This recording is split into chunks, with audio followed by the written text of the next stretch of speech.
This is Melanie Fine of Chem in 10. Today's question is, which of the following is an allowed set of 4 quantum numbers?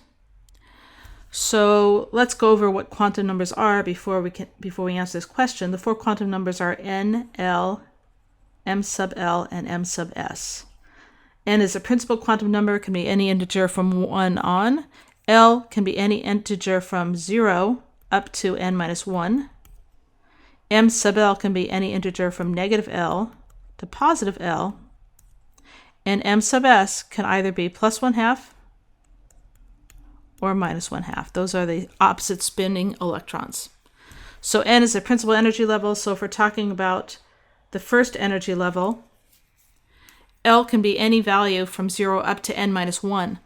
When n is 1, n minus 1 is equal to 0. So L can only be 0. That's the only possible outcome for L. When L is 0, M sub L has to be 0 because M sub L is any integer from negative L, which is negative 0, to positive L, which is positive 0. There's really no such thing, 0 is 0. So the only value of M sub L is 0. And then, so those are 3 quantum numbers. We're told that no 2 electrons can have the same 4 quantum numbers. So one electron would have these quantum numbers, positive 1/2. These 3 quantum numbers, and the 4th quantum number would be positive 1/2. And then the next electron would have the same first 3 quantum numbers, but a different 4th quantum number, which would be negative 1/2. We could do the same thing in n equals 2. When n equals 2, L can be any integer from 0 to n minus 1. When n equals 2, n minus 1, 2 minus 1 is equal to 1. So L can be any integer from 0 up to 1. We know that when L is 0, M sub L is 0. But when L is 1, M sub L can be any integer from negative L to positive L. Negative L is negative 1.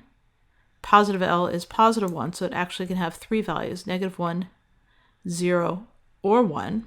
Let me just draw a brace here. And for each one of these quantum numbers, these are actually the 3 different orientations of the p orbitals. For each one of these, they're going to have they can hold at most 2 electrons of opposite spin, plus 1/2 or minus 1/2.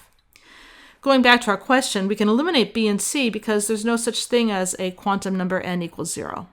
So really, the only 2 viable options are A and D.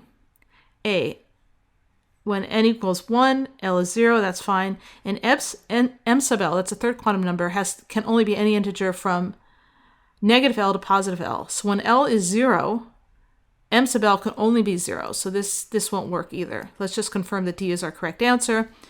When n is 1, we know that L is 0. When L is 0, M sub L has to be 0 because it's any integer from negative L to positive L, and one of the electrons is negative 1/2. The other electron, if we had it, would be 1, 0, 0, positive 1/2. So the correct answer is D. I hope you enjoyed this video. To get more chemistry videos and practice problems, help from our online chemistry community, and the chemistry question of the day delivered to your inbox, sign up at chemin10.com. Membership is free and we'd love to have you. This is Melanie Fine of Chem in 10.